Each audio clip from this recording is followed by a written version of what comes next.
just okay that. But the way that book developed was there wasn't really much of a plan, and I didn't really have all my big intellectual ideas about science fiction lined up in my head when I started writing it. So a lot of the way I think about writing now is in a way that's kind of like the end product of having written that novel and a few books after it and a few short stories. So I didn't really have a clear sense. I mean, I didn't really know what I was doing, is the short answer. I knew I wanted to write a science fiction book, and I guess I'd read a lot of science fiction at that point. I had a pretty good understanding of where the field was in terms of the new stuff, and that was. But I don't even know if it's possible now. But back in the sort of late '80s, mid to late '80s, which is when I really started thinking seriously about writing a novel, you could kind of keep up with the field. I mean, you could read all the stuff that people were getting excited about. Um, so you could have an overview of what was happening in the genre. And I'm not really sure that's possible now because the field is so diverse, so many more publishing outlets. I can't imagine that any one person could say read all the significant science fiction books that come out in a year, let alone the short fiction. But back then it sort of felt like you could. And there weren't that many magazines, so you could kind of keep abreast of the short fiction field, and you can see the trends that were developing. And I'd been very much excited by, I suppose, the American movement of cyberpunk. So that was something that was kind of happening in the early '80s. So you had like the early short stories of William Gibson, and then there's a bunch of other writers. It was really fresh and exciting science fiction, and it was kind of really about the world, the present day, if you like, or the very near future. It wasn't sort of highly, it wasn't sort of science fantasy. It wasn't about space travel. It was about sort of artificial intelligence and genetic engineering and computer networks and things like that. So it felt way more immediate than a lot of the other science fiction that was around at the time. And I really responded to it, and I really felt excited about the possibilities of cyberpunk. But I guess at the same time, I was also kind of deeply in love with big galactic scale science fiction because I'd grown up reading, apart from Arthur C. Clarke, the other big influence on me growing up was probably Asimov, and I read all his sort of Galactic Empire books and the Foundation sequence and all that, and a bunch of other writers who were kind of playing on the same canvas. And I loved that sort of big, expansive scale that you could get from that stuff.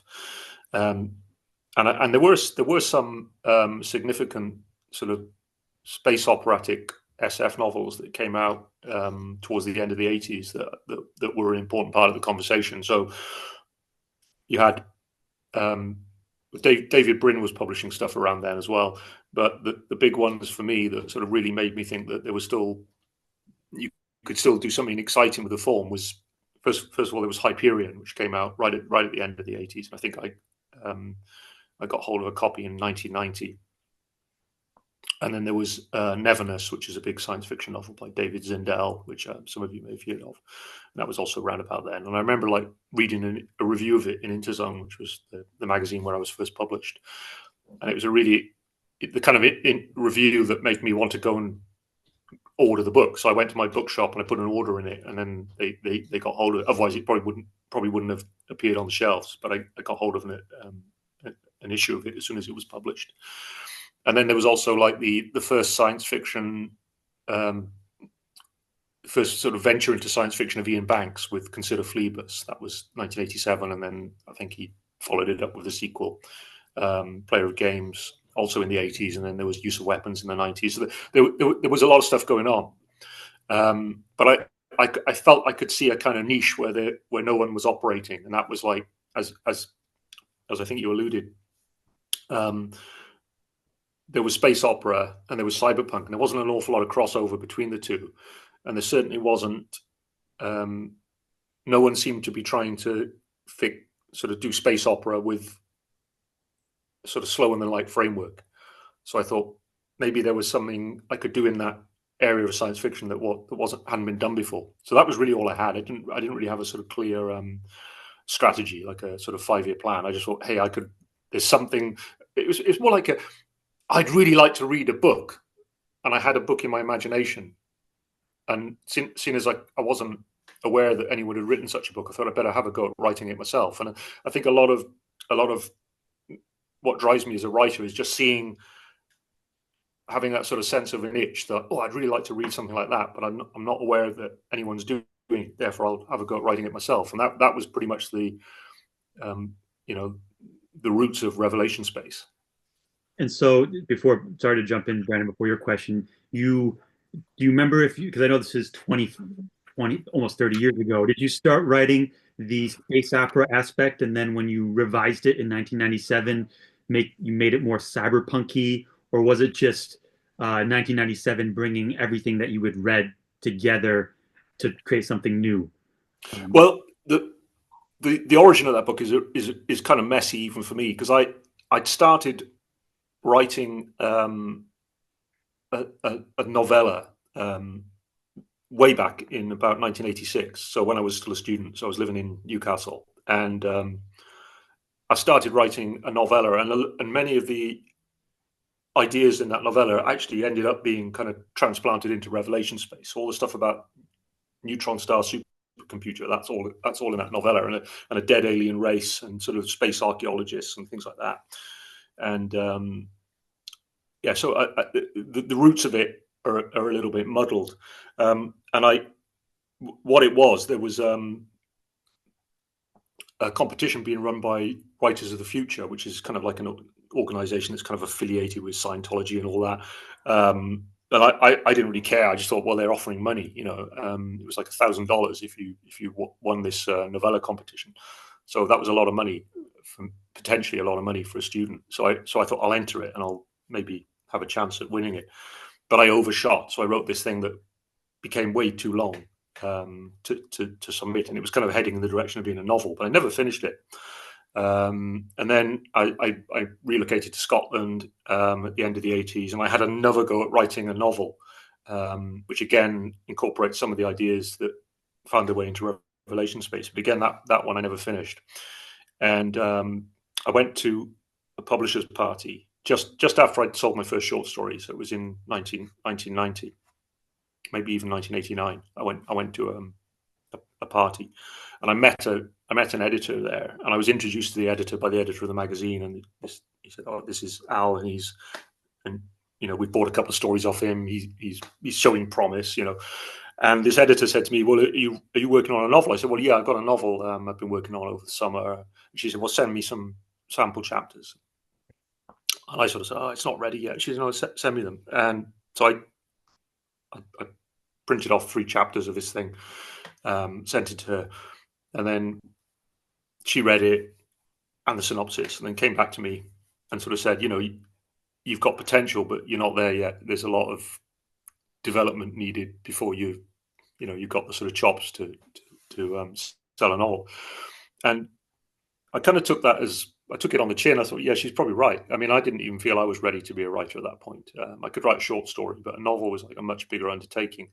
So again, I sat on that sort of early prototype of Revelation Space. I kind of abandoned it, knowing that I needed more time to find myself as a writer. And then I moved abroad. So there was another reset. So in 1991, I went to live in the Netherlands, and moving to another country, there was a lot of kind of stuff I had to take care of in my personal life before I could sort of think about writing. When it was my first proper job, and I had to adjust to living in a foreign country. I had to start taking language lessons. Couldn't even drive, so I had to start taking driving lessons, and cook for myself for the first time, and just generally take care of lots of aspects of life. So again, there was a period, probably about a year, before I felt sufficiently settled to begin to think about writing again. And that's when I really started work on what I would say is properly the first draft of Revelation Space. And I didn't sort of bother trying to sort of make use of anything I'd written up until that point. I just said, well, I know the ideas are all in my head, and I know what I've tried to write, and I know where it went and where it didn't go. So I'm just going to sit down with a blank piece of paper. And it was literally I didn't have access to a computer, even though I'd used a computer before. I didn't have access to one then, so it was back to using a manual typewriter. And I thought, well, this is kind of good in a way, because it's kind of like a fresh break. It's like a clean break. I'm not referring back to old word processor files. I'm just starting afresh, and let's just see where it goes. So I really started writing what became Revelation Space in about 1992, and I wrote it as quick as I put as much effort as I could into it over about 18 months in the evenings. And then I finished a draft of it in 94, early 94. Printed it out, got a few friends to read it. And then I don't know, I knew it wasn't there yet. And I kind of lost interest in it and fiddled around with a few other projects. As you said, in 1997, I had a kind of a renewed sort of desire to sort of make something of it. So I had a period of unemployment, which helped as well. So I had the time to kind of, first of all, get this typed manuscript onto a computer, tighten it up a bit more, and then prepare 3 sample chapters. So again, I did that thing of sending it to an editor. And then there was a period of 2 years, really, mostly because the publishing company was going through a bit of a turmoil itself. So they were being taken over, and they had they weren't allowed to acquire new material. But it actually worked to my advantage, because it meant I could just get on with other stuff in that 2 years. So when they finally came back to me at the start of 1999 and said, we're interested in talking to you about publishing this book, even though it needs work, the next question was, have you written anything else? I said, well, yeah, I wrote another novel last summer, which is in the same universe. And that's when they got really interested, because I think they could see like I'm not a one-trick pony, because I think they probably deal with a lot of writers they've got one novel in them, and maybe that's their baby, but they haven't really got big plans beyond that. Whereas I had ideas for other books, so they were interested. So that helped. Everything just worked to my advantage, that delay, and off it went. Thank you. No, thank you for sharing that backstory. I mean, it's just a masterpiece. And before Well, Brandon, thanks. Yeah. and what's surprising is it's considered a science fiction masterwork classic. When I saw this, I thought, wait, he's still alive. Like, you're still Yeah. most classics are for like the I people, know. but you're still here, and it's considered a I classic. know, I mean, obviously, it's not going to be a big secret if I say I can see some flaws in that book, because I've lived with it. I wrote the thing. I've seen it from both sides, and to me, it's like I'm very proud of it, in the sense that it was my first novel, and it did well, and it's still in print, and it developed a readership for me that meant I could have some success as a writer over time. But at the same time, I know it's not like I could point to like 20 other books from 1999 or 2000 that I think are better than Revelation Space, but I'm not going to shoot myself in the foot by sort of denying the advantages that come with having a Masterworks edition or something like that. So I'm very happy that it has that sort of afterlife, and it's still it's been in print ever since, which is really really something not to be taken for granted at all. Mhm. Yeah, All but right. it does blow my mind slightly, and I mean, I don't. To me, it like feels like yesterday when I was working on it. Yeah. Excellent, Brandon. I monopolized this. Your turn for a question. First of all, I want to say I'm a huge fan. Thanks. It really means a lot when you take time out of your day to come speak with us. No, it's a I pleasure. really Please appreciate believe that. me. Believe me. Like most writers, I'm pretty much a hermit. So when I get a chance to speak to people, I kind of jump at the opportunity. So I guess my question is, I've heard in other interviews that you've said you're either taking a break or kind of moving on from the Revelation Space universe. So Yeah. after all the novels and stories you've written, do you feel like you accomplished what you wanted to in the series? Again, I can only see it from my side of the creative process, and to me, it's like a big, messy thing, that inconsistent, sort of sprawling thing that didn't have a plan. And as Jack said, people I think when people started talking about it as a series, I resisted that a little bit, because I think when you talk about something like Game of Thrones, where you have like a narrative arc that's proceeding towards some kind of conclusion, people think there's always going to be like a book that rounds everything off, and I never really.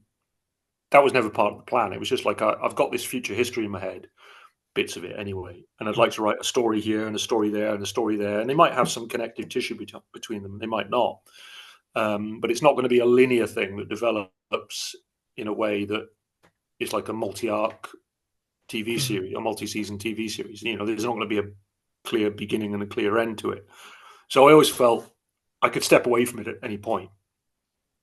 And I after I think it was just before COVID, or can't after. Well, I wrote Machine Vendetta sorry, not Machine Vendetta, Inhibitor Phase, which is kind of returns to the core story of the Nostalgia for the Infinity and all that. And that was kind of like that had been sort of on the back burner for a long time, that book. And I thought, well, that to me, that sort of provided some closure to some of the narrative threads that I've been developing over those books. And then I've written the book that rounds off the narrative timeline of the Prefect subseries within that universe. And it's not so much that I like hate it and don't want to write it again. It's just I felt I've done it I've done enough of it lately. Right. And I never wanted to be, when I first started sort of setting out in science fiction, I had this idea that I'd write loads of different books that would all be different from each other and try loads of different subgenres and different narrative modes. And I still want to be like that. I don't want to be like defined by one thing. So I'm very grateful for the fact that the series is there and I've been able to sort of dip in and out of it. But I had a sense, particularly over the last few years, that I wanted to concentrate on shorter, more independent novels, because they can, they can provide a challenge to me as a writer. I've got to do something different and self-contained with them. So for me, it felt like a good point to just step away from the Revelation Space stuff for a while. Mm-hmm. But not. I've tried to say it's not like I'll never write another story in that universe. Right. But like I've got no plans for the next. I never think more than a year ahead anyway. So I just know that right now I'm not thinking about anything in that universe. Well, I'm excited for anything you write. So I'm eagerly awaiting your next. Oh, thank you, thank you, thank you. Yeah, I mean, at the end of the day, a lot of what I write is kind of space opera, and I think when I'm in that mode, I kind of have the same amount of fun as when I'm writing the Revelation Space books. So I kind of get the similar kicks out of writing other stuff that I do from writing the Revelation Space stuff. But I also want to write, things that are maybe set on Earth or in the near future, or maybe shade a little bit into fantasy. Things I couldn't do within the framework of the Revelation Space books. And the other thing is, it just gets bloody hard when you've got a future history. You kind of looking for little. I think it was like narrative airspace where you can slot in another story, but it gets more and more challenging. With just finding a place where you can do that without tangling over yourself with things you've set up or foreshadowed in other stories. So it does get a little bit harder as time goes on to find that, the possibility to slot in a new story. And I don't want to I've never felt the need to go back and explain every single part of the world building or the backstory. I like to leave a lot of it unresolved and implied rather than sort of concretized. Thank you, Brandon. I did. I actually got an advance copy of your novel that's from Sub Press, The Dagger of Nietzsche. Dagger, yeah, okay. So I did read that a couple of weeks ago. I loved it. So. Oh, cool! Thank you. Well, that was a kind of. I'm really happy you say that. What happened was, so I finished about this time last year. I finished Halcyon Years, which is kind of my next proper novel, and I took a little break after that, and then I started working on what I thought was going to be my next book, which was going to be a standalone space opera. And I had a title for it and a plot and everything like that. And I was kind of struggling to find my way into it a little bit. And then various things happened. Like I went to the World Science Fiction Convention in Glasgow, and that was like a bit of a break away from writing, and then we had another trip. And when I came back from all that, I couldn't reconnect with the thing I was trying to write, and I thought I really need to like reset myself. And I'd had this. I thought I've got to be writing something, I can't just sort of sit faffing around all day. So I'd had this idea for a medieval thing with a sort of medieval vibe, which was really just going to be a short story. I thought I'll write that because at least I'm writing something. So that's where that came from. And once I'd finished that, then I kind of had a bit of enough distance that I could look at the thing I'd been working on or trying to work on. I thought, actually, that's just not going to happen now. So I need to think of working on something else. So I switched my plans over once I'd written Dagger and Yeah, Beach. I really enjoyed it. Do you know when the official release date is for that? I thought it was August, possibly September, but I've seen October. I would say it's a little bit up in the air at the moment. All I know is I'm doing a number of signature sheets for it, and they're on their way to me. So Awesome. it certainly won't happen until they've signed them. But the wheels that's already happening. So they're on their way from subpress. And normally when I've signed them and sent, they ship them back, then there's not much else to do other than they go to the printer and they get composited into the book. But I think I don't think it'll be earlier than August. Yeah, I'll definitely be purchasing one of Okay. those. Where are you based, Brandon? I'm in Missouri, which is like right in the middle of the United States. Okay, because Subpressed are based in Michigan. Okay. And I did visit. I was there was a convention that was in Minneapolis, not Minneapolis, sorry. I've been there as well. It was kind of near Detroit, but I can't quite remember whether. But anyway, Subpress hosted me at that convention for a few days, and it was like really cold as well. I remember that, but they're really great people, and they've been really supportive of me over easily a decade. So it's like Bill Schaefer and everyone at Subterranean.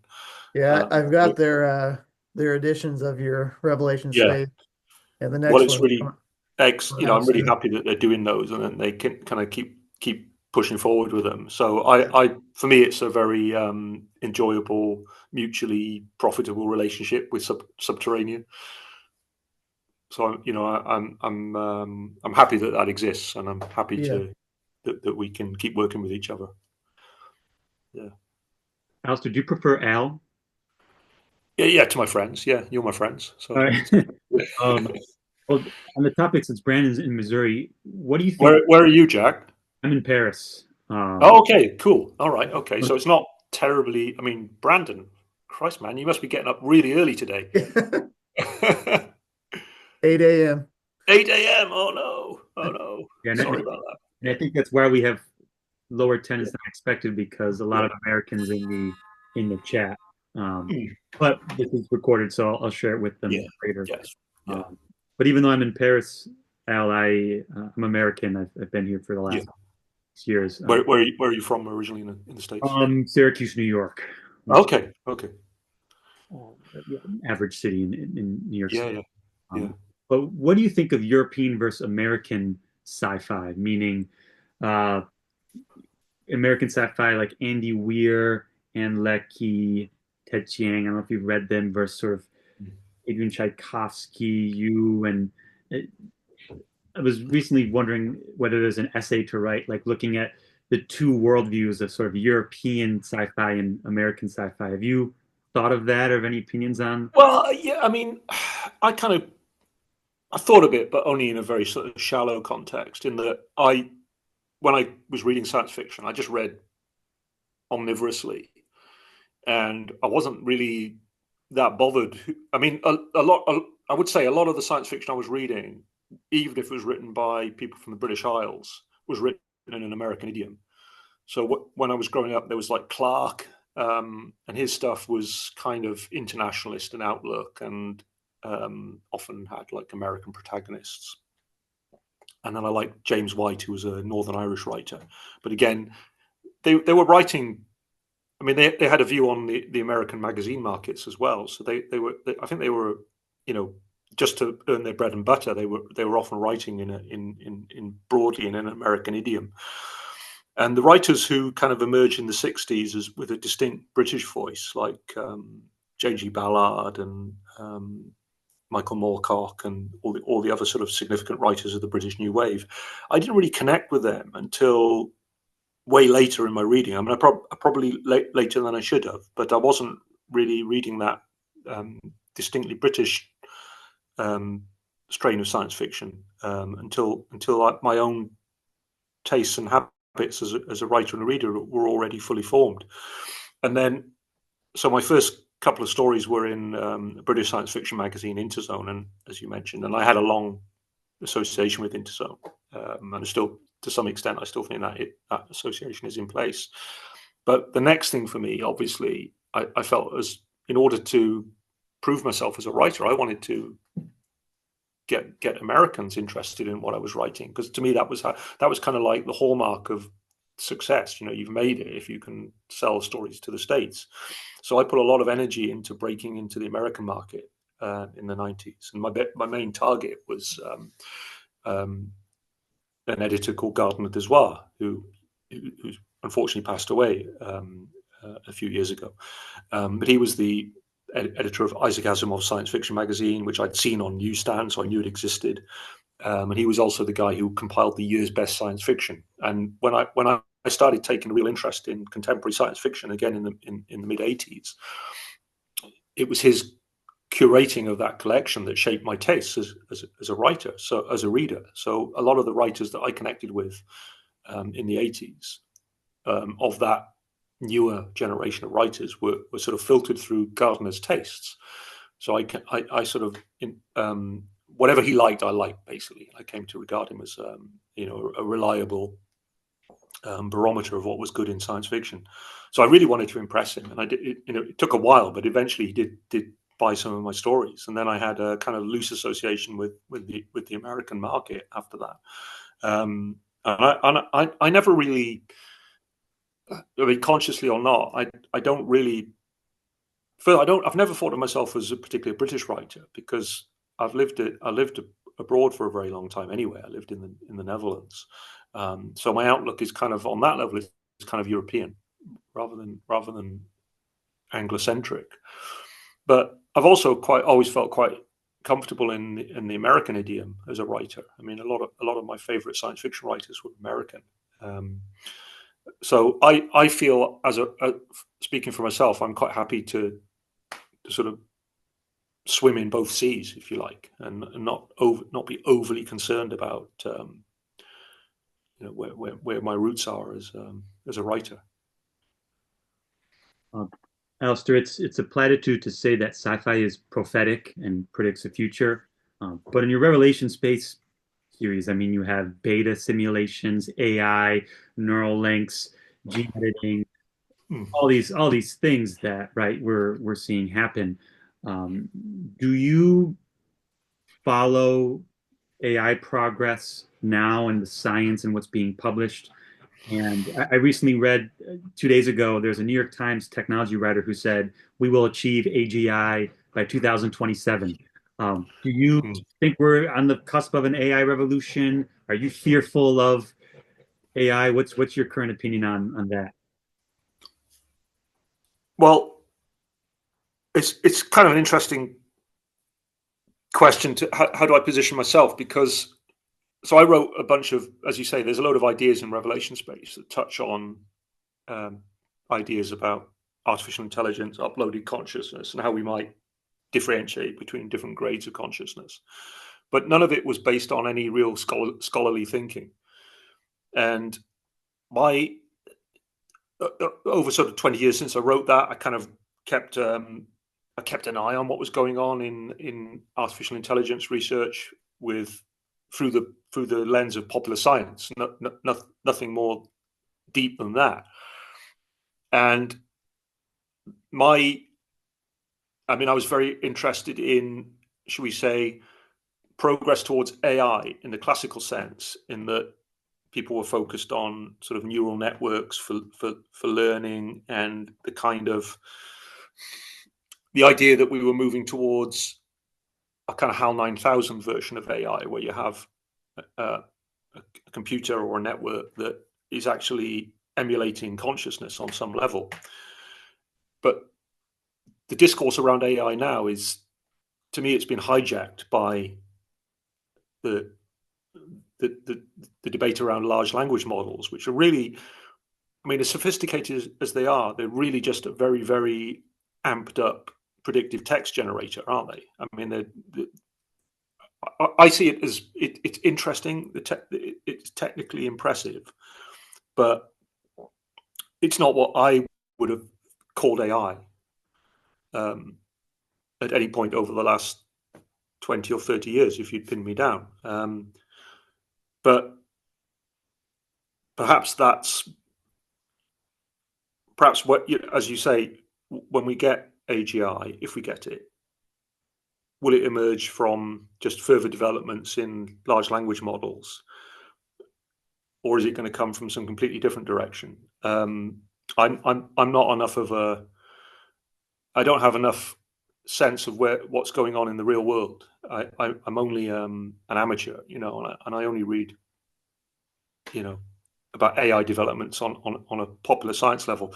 And I've had to be really frank with people about this, because I mean, I think just this year alone, I've been invited to give kind of speeches and panels at 3 different AI conferences, and I say I don't know shit about this stuff. I mean, I'm just making it up. And I mean, to me, AI is, in the sense that I've been using it in my books, it's an interesting set of narrative ideas that can generate stories and can create moral conflicts with the characters that generate narrative possibility. But there's no deeper thinking to it than that. And I would feel like a bit of a fraud if I was to put myself in a public space and claim that I had there was some deeper authority to my thinking than that. And I've always been resistant to the. I mean, generally speaking, I think a lot of science fiction writers fall into they're too easily lured into becoming gurus on a particular topic. And I've always I'm never going to be a guru about anything, right? What I know is it's probably no deeper than the average reader who just consumes a bit of popular science. I think I can refract it through fiction, and I can play with those ideas in a way that is fertile and creates interesting storytelling possibilities. But that doesn't mean I have any basis to speak authoritatively on these topics. And AI is the current one. And I just keep, I mean, I've had to just say, look, sorry, but I mean, I'm kind of vaguely interested in AI, but I don't have anything really useful to contribute to the conversation at the moment. And there's so much noise, there's so much heat around the discussion. I think the last thing you need is yet another uninformed opinion, which was exactly, just what my opinion would be at this point. So you're not going to pull around Hubbard and create a Scientology cult around your... No. No, I mean, just on a pragmatic level, I mean, I could point to, a few dozen science fiction writers whose careers I kind of looked at from a distance, and they had a lot of success, and then they kind of got sucked into the guru thing, where you're kind of more talking about science fictional ideas than actually writing science fiction. And if you're not careful, that just takes over, and you fall silent as a writer. And I thought, I don't want that. I still feel like I've got a lot of energy in myself as a writer, and I've got lots of ideas I want to play with. So I just want to, I'm very interested in these ideas, but all I can do is play with them through the lens of fiction, rather than just stand up and prognosticate about AI, or, it's not just that. It's also like space travel or climate change or genetic engineering. I have nothing really useful to say as an individual. Everything that I might have of worth is what I put into my fiction. Brandon, where do you stand on it? Do you think that the AGI is something that will happen in that time frame? There's an essay I recommend to both of you called your romantic AI lover will change you. It's published a week ago in the New Yorker by Jaron Larnier, a very interesting who worked for Atari, has always felt like he has his finger on the pulse of Yeah, right now. But I think, and actually, Alistair Reynolds, Al, I wanted to say this to you at some point in this conversation that I read a book of your short stories, and there's one of them. The title is escaping me now, but it's where you have the giant machine on Mars that does work, and then there's a girl that's gets lost, or she ends up on the machine. Anyway, there's just a little detail in that, which to me a sign of a great writer is it gives me ideas to explore on my own. And it's she was doing a journal with her sister, who I think was back on Earth, and that they would both upload to the journal and be able to stay in touch because the time lag with Mars would prevent the relationship from deteriorating, but uploading to the journal allowed them to stay in touch. And I thought that's what's going to happen very soon, where people yeah, will create these journals AIs that will be like friends or will um, just be helpers. I think that's the yeah. I mean, I love the New Yorker, and I had a subscription to it, but after a while, I just couldn't keep up with it. But I keep thinking I should resubscribe. But you're probably aware of this article that was in I think it was in the Atlantic a few weeks ago, where they, you know, there's a library of pirated material that Meta had been using to scraping to train its AI, and this is not in dispute. Um, what the Atlantic have done is provided a portal, so you can search that library now to see what is in there. It doesn't unambiguously mean that material was in there at the point it was scraped. They can't say that for sure, but 20 of my novels are in there. At least 20 of my titles, more, I think maybe more. Um, and I'm really infuriated by this. And I mean, just this morning, so I kind of have a very hands-off approach to social media. I try not to use it any more than I absolutely need to. So I don't have a Facebook account, don't use Twitter, but I have been forced into using WhatsApp for, I would say, kind of like community organization.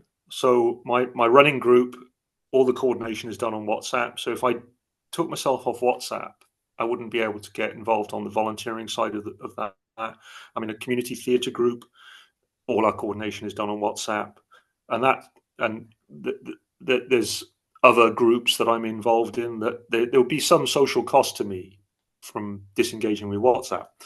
And I've kind of like accepted it, like, okay, so it's part of Meta, but it's not Facebook, and it's just a messaging tool.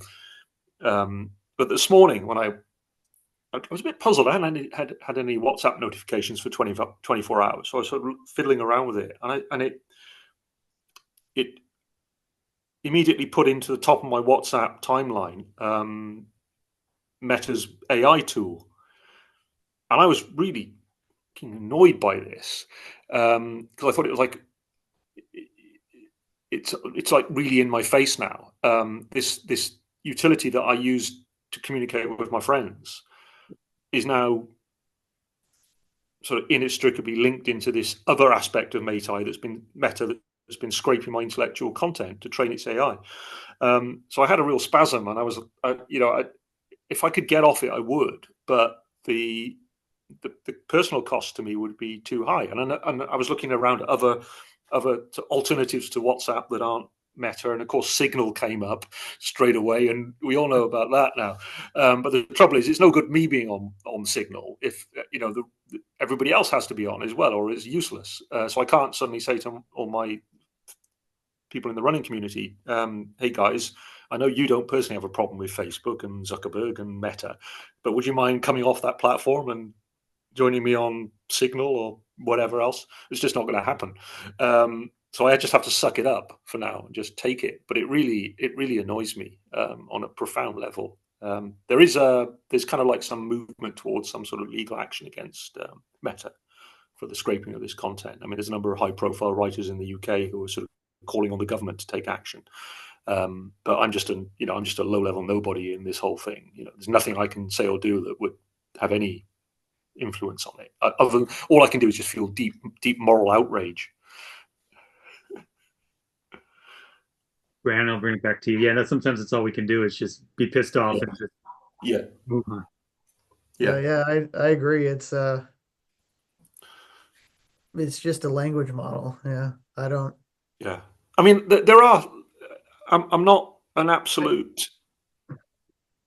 I mean, in terms of sort of, I mean, where I see AI will have genuine utility, and there are beginning to be sort of steps in that direction, is in kind of like looking at, say, large scale medical databases and picking out correlations that maybe no human could ever detect, and that might lead to different therapeutic approaches. And I think there's already been some sort of little advances in that direction that we can attribute to AI. So I'm not against the LLM model of AI in its entirety. I think there are sort of good social applications, but in terms where I am obviously against it is where it begins to erode the creative process, or get between the human creator and the human consumer. By I mean, I have this perception that if you look at, say, Amazon sort of Unlimited, Kindle Unlimited, the sort of there's a substantial market out there for fiction that is just at the basic level, the most basic, um, landfill quality fiction. There are people out there who just want to read anything, and they don't care if it just has to meet some minimum criteria, and they'll read it. And to me, that's like really upsetting as a creator, because you know you try and craft every sentence. You try and work to some sort of aspiration of quality, and there's a market out there for just basically just churn, or slop, and AI can make that 20 million times worse. So whether when the AI slop just takes over everything, whether there's still enough, still an economic model that allows actual creators to produce actual content and have it met by a consumer, I don't know. I mean, it sort of probably worries me more than it would have a few years ago. I used to think that the one career that was basically safe from automation was well, anything in the creative arts, but AI can generate stuff that's kind of passable, whether it's art or prose. Yeah, there is quite a bit of backlash in the book community on Yeah, AI. So I'm hopeful that it won't take over. yeah, yeah. I mean, I don't want to read anything that's got Yeah. any kind of AI media. I don't want to look at AI generated art. I don't want to look at AI generated movies. I don't want to listen to AI generated music. And I don't care if I can't tell the difference. I still don't want it. I don't want it in my life. I want a living, Yeah. breathing human being in that creative process at some point. Yeah, I think there's enough people out there that feel the same Yeah, that yeah. hopefully will stop it from taking over. Hopefully, yeah. And we're in a bit of a wave at the moment. There's probably a bit of a blip and an overreaction, and there'll be the next. We'll all be worried about something else in a few years' time. Yeah, I agree with Brandon, and I think too part of a value of a work of art is the knowledge that it came from a, a human, a soul that was able to arrive at these emotions that they're sharing with you, right? Yeah, And so many people love artists because they know their story. Like Van Gogh, like Van Gogh's yeah, life exactly. completely is infused in his art, and if you didn't know who is his life story, the art experience with the art would be completely different. Um, Yeah, I AI totally has agree. none of, which Totally AI agree. has none of that. Yeah. I just hope there's a sort of percentage of people who feel the same way, and it's enough to give me, you know, Livelihood. whatever's left of my career. I can kind of cruise on that percentage. Which speaking of your career, Al, the movies are there any of you some of your work optioned? Is there film possibility because it's your work is cinematic in a way that I think is is, I think it's cinematic. And when I saw Dune, I'm not a huge fan of Dune. I know the Mm, sci-fi community really mm. like Dune for me is boring. I Yeah. What do you like mean, the text or the adaptation?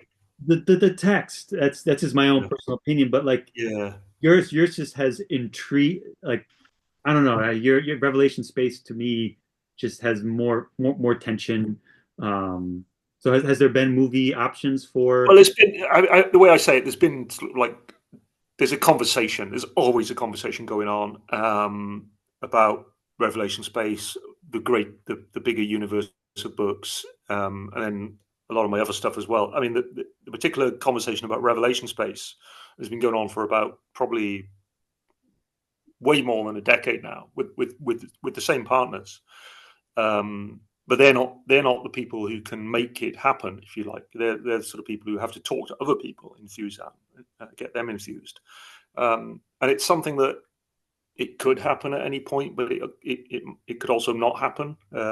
It's very. I have no real traction on that conversation.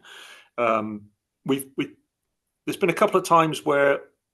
So what happened a few years ago was there was very, very strong interest in adapting one particular short story from the Revelation Space universe by a film company, and they had all the right credentials, and they also had a strong track record of whenever they had optioned anything, they would make it. So there was very little doubt that it would make it, but they were only interested in that one story.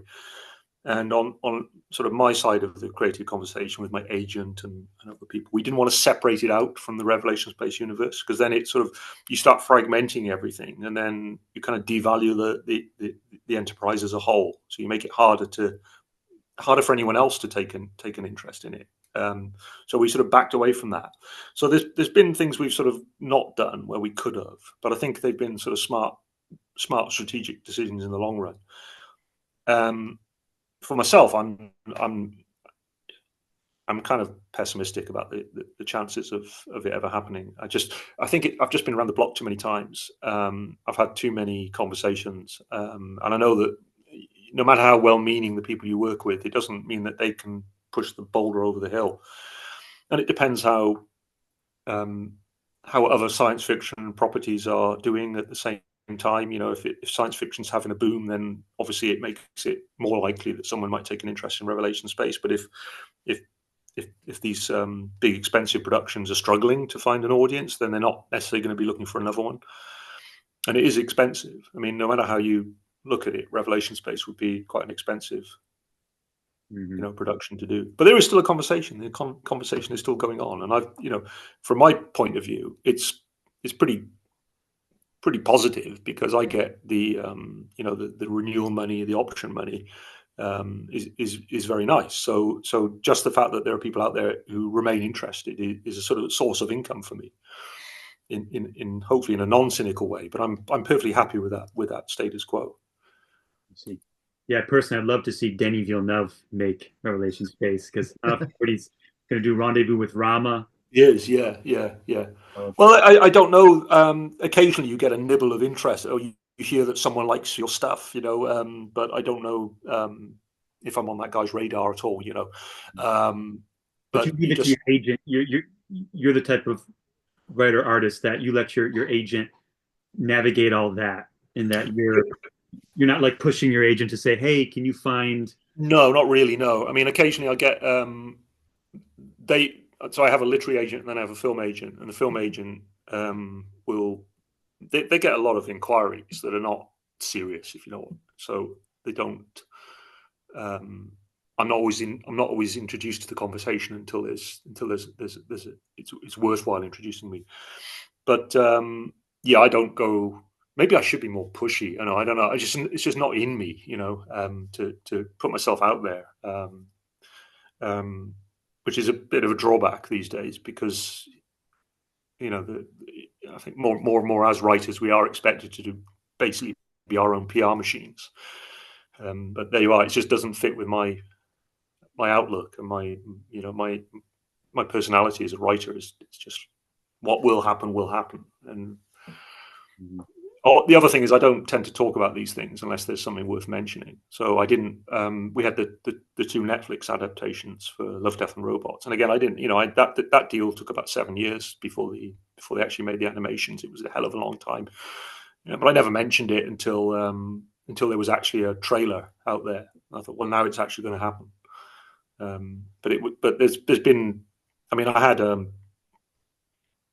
probably about 8 or 9 years ago, there was real interest in doing a TV series based on a short story, not Revelation Space, but it looked really likely that it would happen, and I got really excited about it. And then I had that kind of crash where over about a year, it just kind of fizzled off. And I thought, I'm never getting on that emotional roller coaster again. I'm just going to be detached and disinterested about the whole process, and that's a much healthier place to be. Yes. Yeah. And to swing away from sort of the vanity film. Yeah. I want to make sure I get this last sort of content question.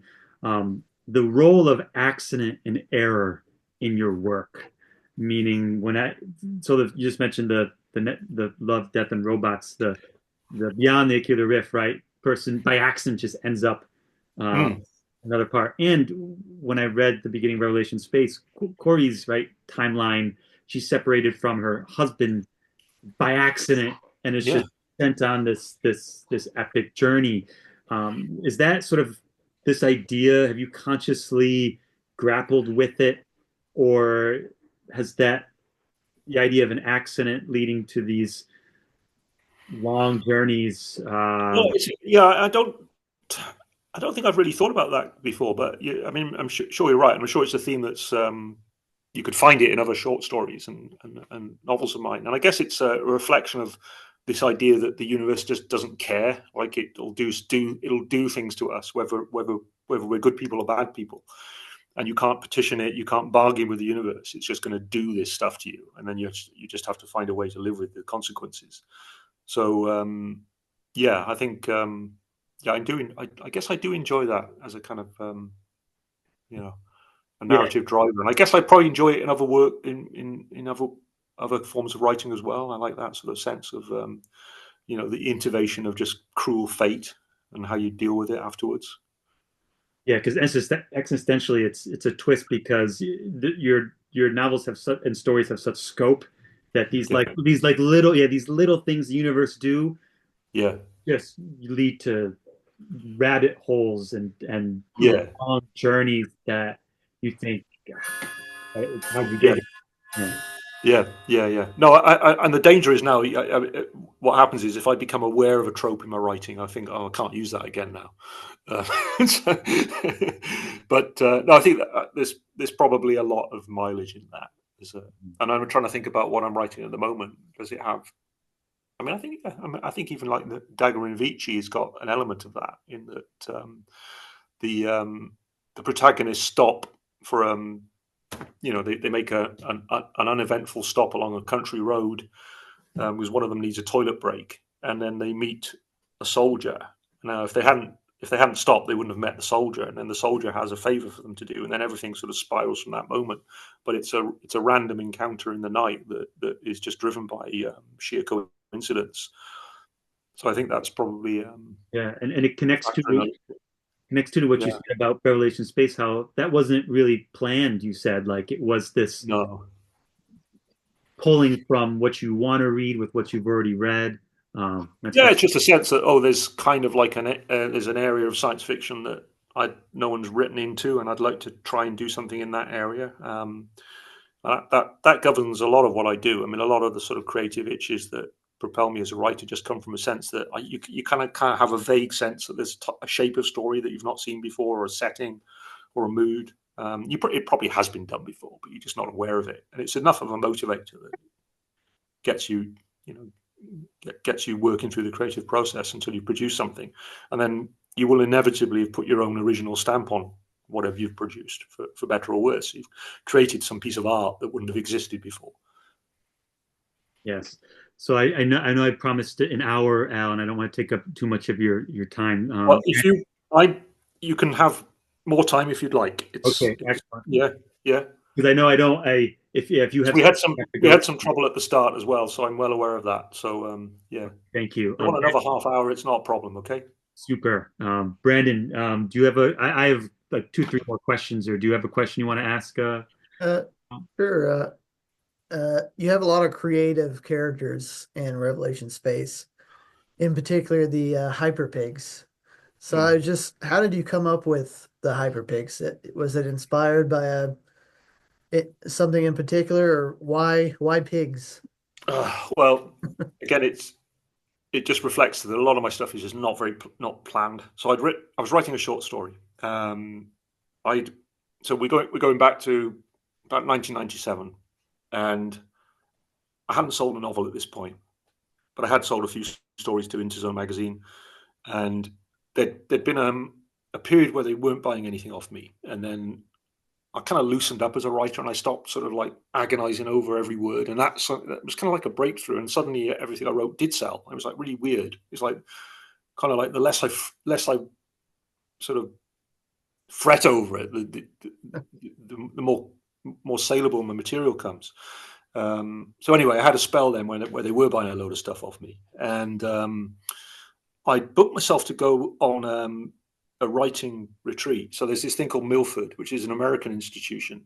It's like kind of like a writer's workshop where a bunch of everyone meets as equals for a week or a long weekend, and you bring some material that you're working on, and you just sit in a round robin and you critique it. And there's sort of like complete democracy of opinion.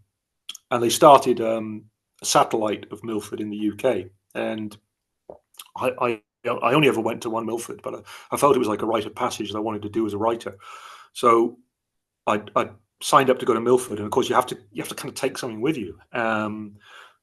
So I had this idea that I would write a short story, but I really struggled, and eventually I took a kind of messy, unformed, fragmented manuscript to Milford, and it was an early draft of the story Galactic North, which I did eventually sell to Interzone. And it was I'd read a few, should we say, prototypes for that story in other types of science fiction story. And there's a particular story by Joe Haldeman, which I really loved. It's a short story, and it's called Tricentennial. And he wrote it in probably about 1976, because it was written for the sort of like bicentennial year. It was tricentennial. And what I loved about it is it's a pretty short story, but it sort of spans about 3,000 years, and it's just like little vignettes, and you kind of time jumping from one thing to another, and the scope and scale of it just gets crazy. And I thought, I really like this.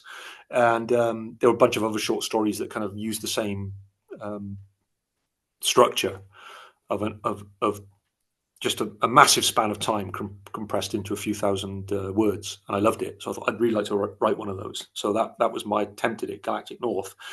And I had to put some space pirates into this story, and I was trying to everything I wrote at the time, I was trying to not do what everybody else was doing.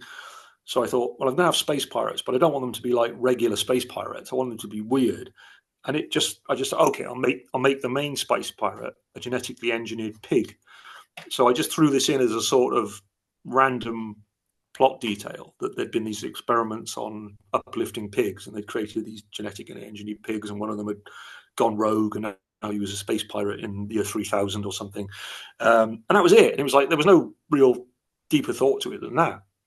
But by the time I'd written my first novel, and I was starting to market it, and then I'd written the other one in the following summer, and there was a bunch of other bits of short fiction I was working on, I was starting to think about all of this stuff fitting into a future history. And I realized that somehow or other, I've got the pigs now. They've got the pigs are a part of that future history. So they've got to come up, they've got to show up in other stories, or it's a bit weird. So I don't know if they're mentioned in Revelation Space. I think they're maybe not, or No, at best in passing. Redemption arc. There's the Yeah. yeah. The redemption arc, I think maybe Chasm City as well. There's like a throwaway remark, mention of pigs or something like that. But the big story that really digs into the backstory is Redemption arc. But it was all because I just created this pig character as a throwaway bit of weirdness in a short story. So again, it was just like back to front. There was no deeper thinking beyond that. And then then of course the pig character. Everybody, for some reason, people like the pig characters. And oh yeah, Scorpio. It's like he's our favorite character. And then I created another one in the prefect sequence, Sparva, who's the prefect, the pig prefect, and like he gets lots of good reaction from readers. They like Sparva. So it's like somehow I created this thing that I wasn't really planning on, and then the pigs become quite a recognizable motif in the Revelation Space universe. But there was absolutely no deep thinking behind it at all. It was just like a random weird detail that I thought would make one story cool for about a minute. Thank you. Yeah, it worked out.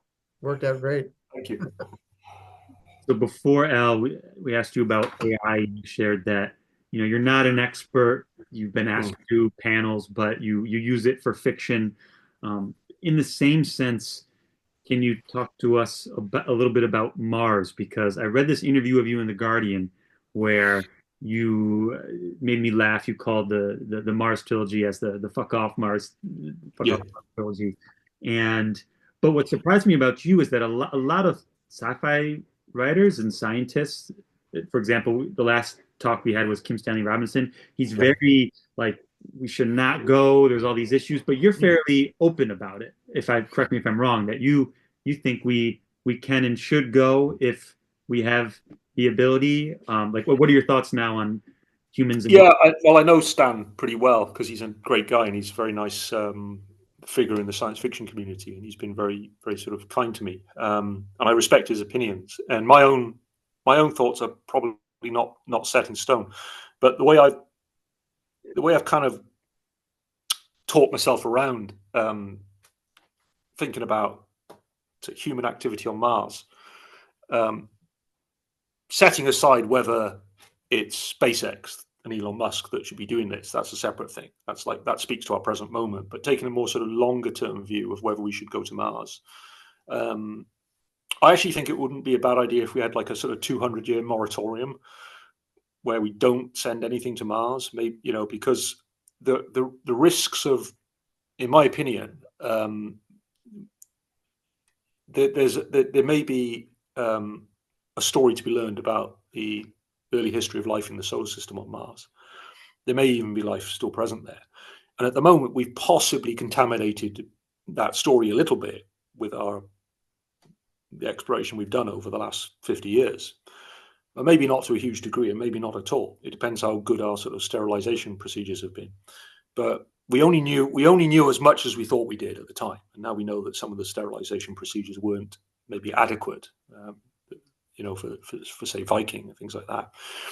So I think in the grand history of the human race, say like not setting foot on Mars for say 200 years while we sort of do a little bit more soul searching and think a little bit more deeply, wouldn't be the worst thing in the world. We're not saying you can never go there. Let's just like not rush. There doesn't have to be this stampede to put a human presence on every body in the solar system.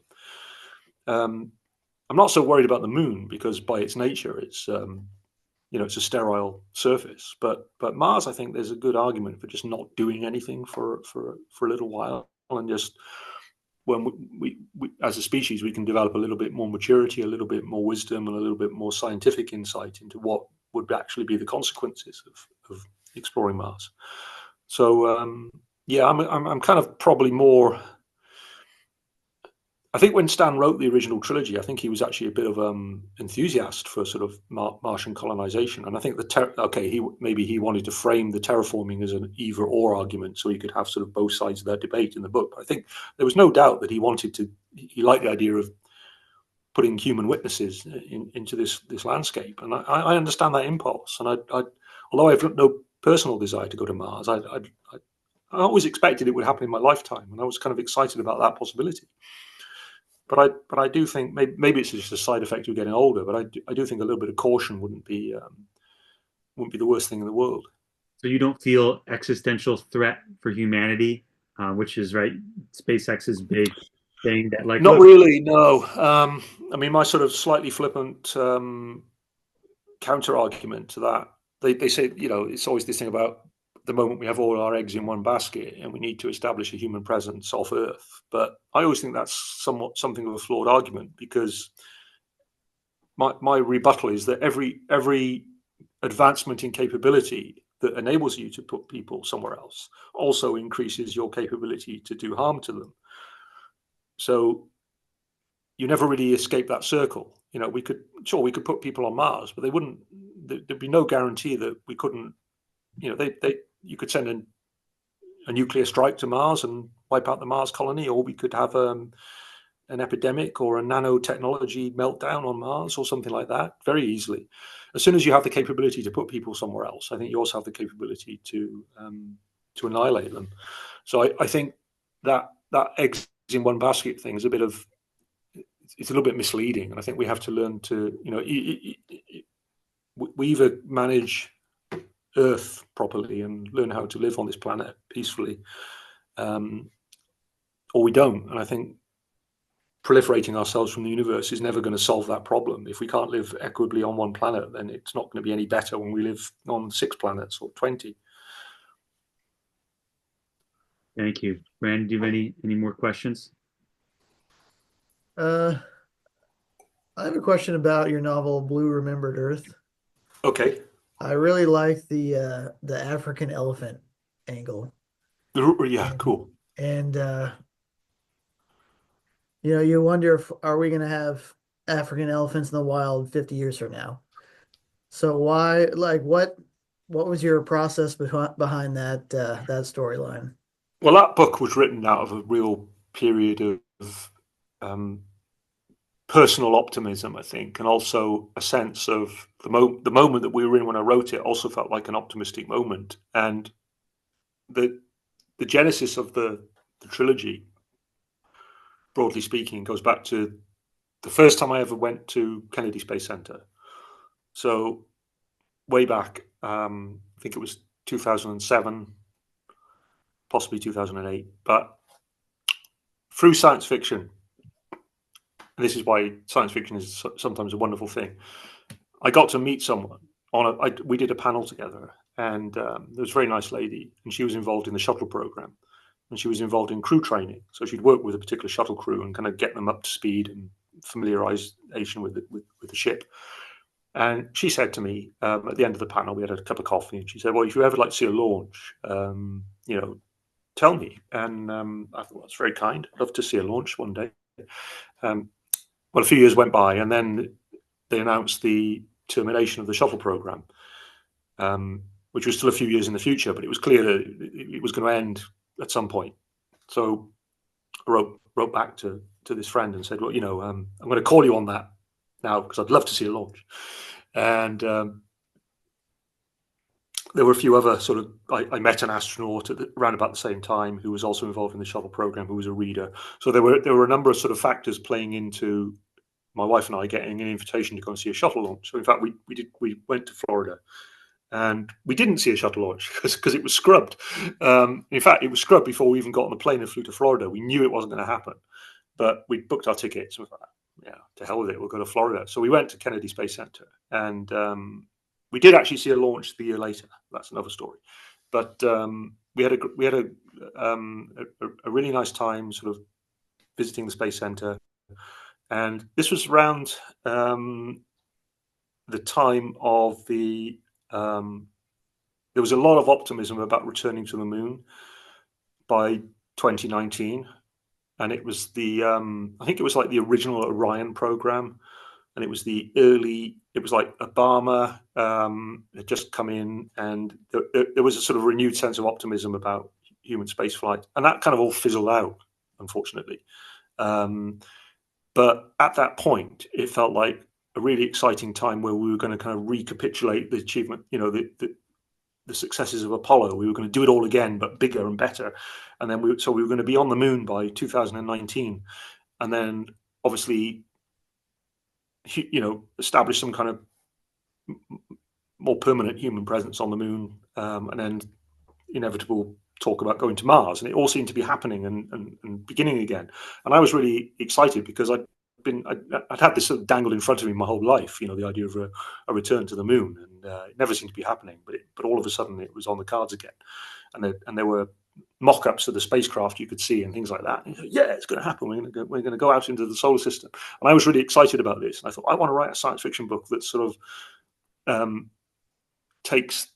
captures the enthusiasm and optimism and positivity I felt about that as a sort of human challenge, and do it in. I had this crazy thing that it was going to be a sort of logarithmic timeline. So the first book was going to be the next 100 years, and then it was going to be the next 1,000 years, and then it was going to be the next 10,000 years, and we go out into the universe and the galaxy and all that. And it was going to be a multi-generational family saga. And as soon as I sat down to write it, I thought, I can't do it. You can't. If you're going to tell a multi-generational family saga over 1,000 years, you're dealing with like the great grandchildren, whoever was in the first book. And I thought I just didn't have the chops as a writer to pull that off. So I sort of compressed the whole thing. Okay, let's make it over 300 years, not 10,000. And then I started thinking about the characters and where they were in society and what we'd achieved in society. And I wanted part of the book to be about going to the moon and Mars and human sort of settlement in the solar system and all the possibilities of that. But I also wanted to counterpoint it by saying that doesn't mean we've abandoned Earth.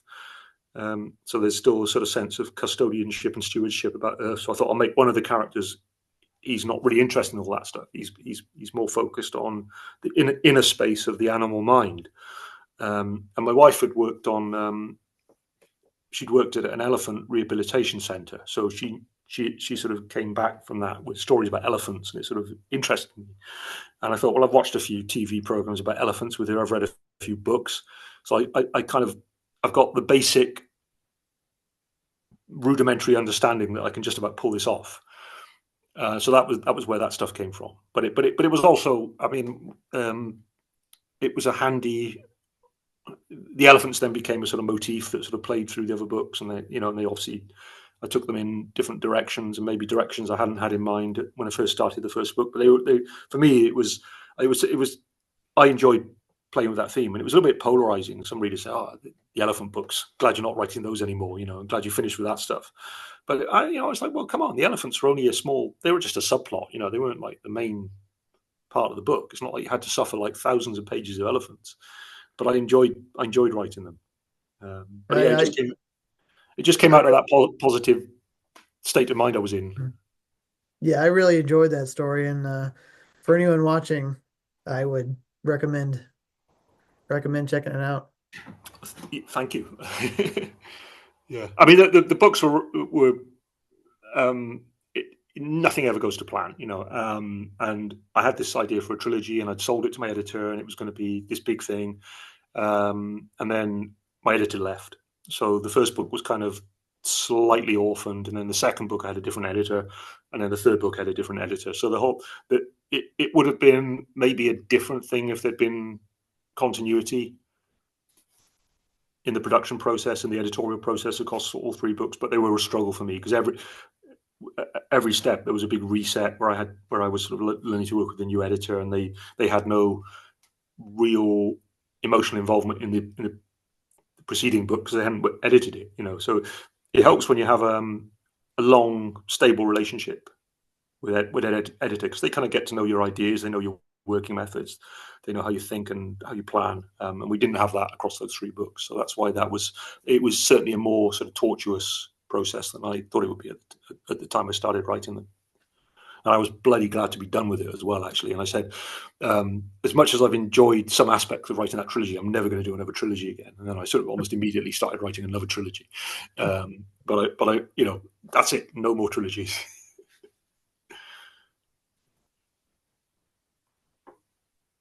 Here you go. I'm unmuted. I have a toilet being installed in house now. So that's why I'm muted. That's nice. So the last question I want to ask you, Al, that circles back to the beginning of the conversation and the introduction, in that I found it very interesting that you prefer revising and polishing to actual writing, and that contradicts Hmm. other authors I've had for um, this channel. For example, like Adrian Tchaikovsky says he hates revising. He just likes to world build and write. Yeah. And like a lot of fantasy sci-fi authors, that tends to be the case. But can you talk with us? Because also people who will watch this later, there are a lot of writers and creators who I think will be interested in this. You're also prolific, like you, right? You publish a lot. Do you just like pump out what you think is just garbage and then spend the majority of the time fine tuning it? And could you just talk to us about your revision process? And Oh, nothing I write is garbage. How could you possibly say that? No, no, no. It is. I think it comes down to whether you're what do they say? Like a plotter or a pantser. This thing that some writers will spend sort of 6 months mapping out the architecture of a novel before they write like one word. Um, I'm I'm a much more restless writer, and I need to be writing stuff, or I feel a sort of deep sense of I don't feel any self worth as an individual unless I'm writing. That's my job, and for better or worse, if I can write 1,000 words or 3,000 words a day, I can point to it and say, well, at least I've done something today. So I like to be in that creative flow where I'm generating prose, but I'm not. Um, when I start writing a book, it is really just a stream of garbage, and I get to the end, and I think of it as, you know, and it's a metaphor I've used before, so I apologize to anyone who's heard this before, but it's like you've got to get across a chasm, and you need to get a bridge across the chasm. You can't just have a bridge. You've got to start with like you throw a flimsy rope, and there's someone on the other side who catches the rope. And once you've got that flimsy rope across, you can then pull a more sturdy rope across, and then you can start building a rope bridge, and then you build another bridge. But you don't get anywhere until you've got that first flimsy rope across the chasm. And that's how I see a first draft. It's just get something down and get to the end. And there will be bits of that first draft that are not bad, but where where it's lacking from my point of view is in that kind of, I don't know what you'd call it, but like the sort of meta level where you have sort of cross connections between aspects of the story. You have foreshadowing, the payoff of sort of things that maybe aren't obvious early on. And I can't plan any of that stuff.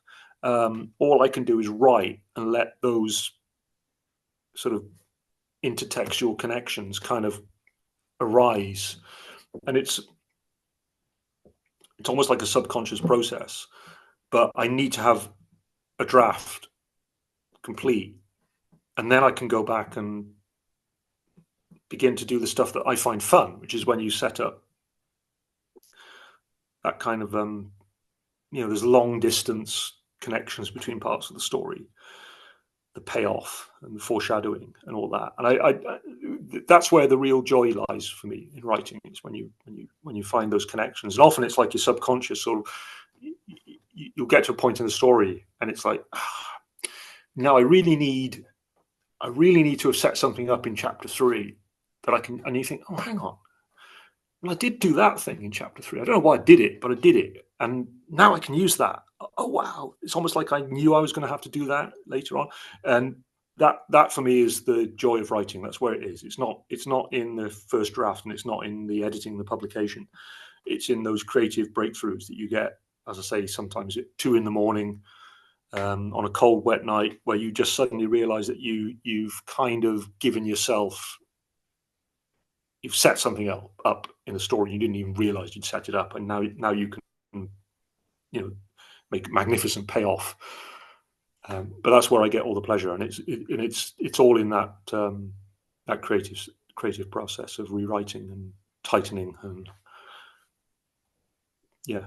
So I mean, everyone's going to be different, but for me, it's that's where I get my worth as a writer, comes at that point. yes, And and I hate everything after that. I hate editing. I hate being edited. yeah, no, that makes sense because your books have this sense of being honed and crafted, but are also like spontaneous and organic. There's you can only I think you can often tell with a writer when like every single thing is planned out beforehand. It just feels too formulaic almost.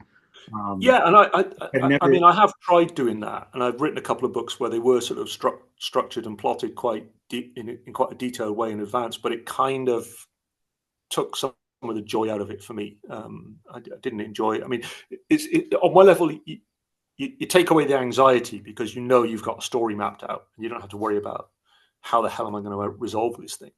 But I also found that actually I kind of like the fear.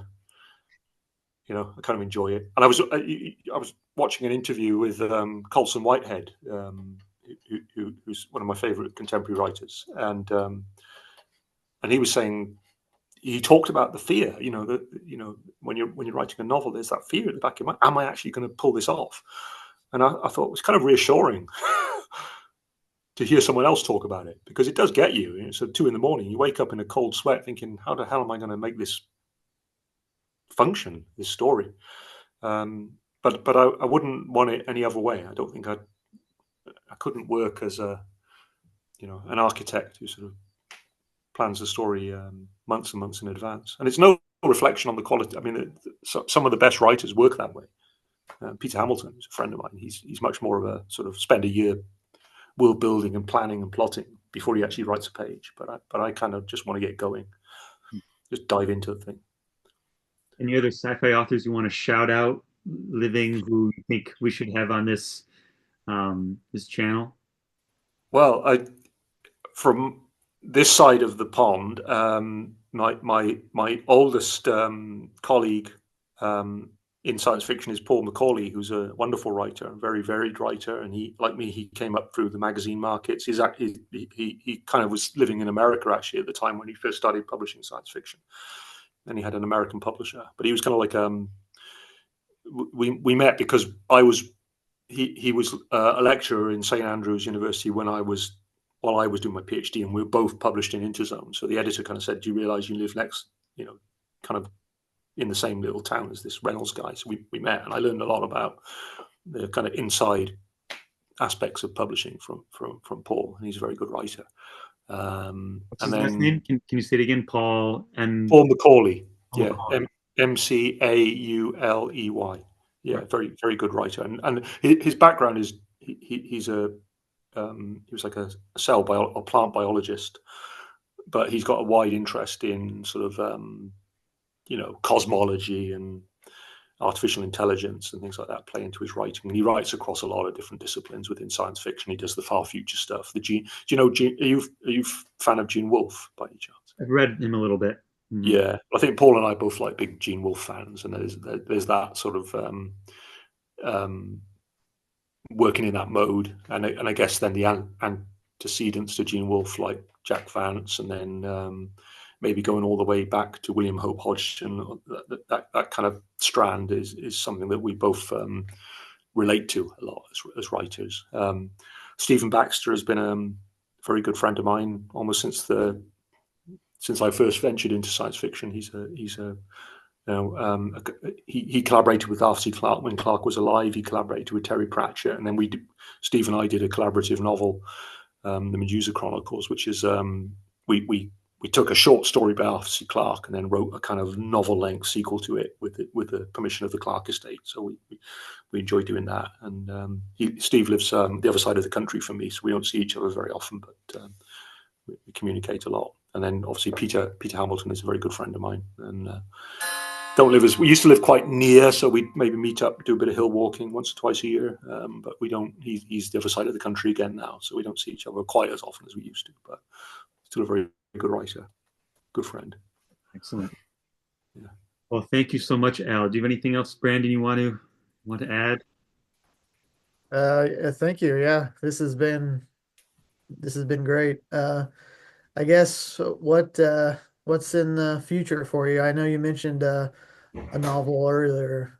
What do you have a estimated date for that to come out? So the book I wrote last year, that should come out this summer. It's called Halcyon Years, and it's kind of like it's a standalone, and it's like a 1940s Raymond Chandler murder mystery set aboard a Generation Starship. So it's kind of like, in my head, it's like if you took Greater Los Angeles of the big sleep and rolled it into a tube and sent it into space, then you just told a murder mystery on that ship. That's what it's all about. So it's a bit of a kind of conscious homage to that, but also a science fiction story. It's quite a short novel as well. It's about just over 100,000 words. So I wrote a version, which is Jack showed the French cover of it. Oh, yeah. That was one of my shorter novels at the time. Yeah. And that for me is the kind of mode I want to operate in, is like relatively short novels that are standalone and self-contained. So that's been off my desk for nearly a year, apart from edits. But what I'm working on now is over the last 20 years, more than that now, I wrote 4 short stories with one protagonist called Merlin, and they're kind of they're far future space opera, not connected to anything else, but they are linked stories. And he's kind of like he travels the universe looking for something, and along the way he kind of gets into mishaps and adventures. And he's a bit of a braggadocio. He's full of himself, but he's kind of like he's got some redeeming qualities as well. So I've written these Merlin stories, and for at least a decade, probably more, we've been talking about maybe publishing them as one book. So that's the next thing is the Merlin Chronicles, but it's not just 4 short stories. It's kind of like the whole thing kind of remixed into a novel.